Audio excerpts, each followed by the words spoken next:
bitch. And they got it on film. You fucking old bitch. Fucking old bitch was gonna run me over, man. Goddamn right. Just do that. Hi, Fort Lauderdale. What's up, party people? Chris DeRose here, Community Director of the Counterparty Foundation. And today's video is asked to me by Vake. Vake, thank you. This came from Twitter. That's V-A-K-E-R-A-J on Twitter is his handle. And the question is this: since you can easily and instantaneously convert between blockchains, doesn't that mean altcoins can indeed serve some use?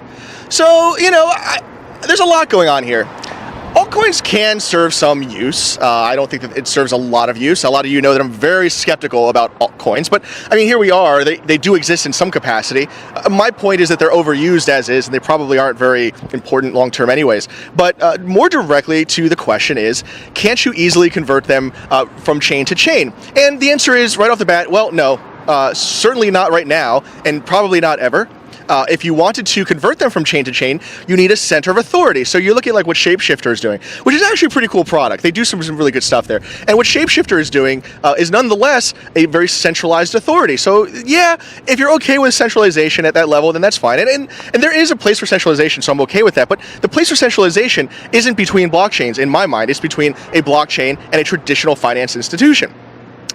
Or, you know, a bank of any kind. So you can convert at some level between them in that capacity. Now, contrast that instead with what I advocate and what I envision, which is the Metacoin space. So certainly within Counterparty, we have a distributed exchange. So all Counterparty assets can be exchanged for each other, and they can be used to, in a decentralized way, transmit value and perform orders and receive matches, buyers, sellers, all of that, without a center of authority. But even more so than that, let's take it out of the counterparty space and let's talk about the Metacoins in general. If you want to support the exchange of a colored coin for a counterparty asset, it's highly conceivable that you can do that easily without a center. It's already largely the case already. It probably would be trivial for the protocols to add support for something like that, whereby an asset is burned in one protocol and it, as a result of that burning, appears in the next. And it's easy to do because they're on the same blockchain.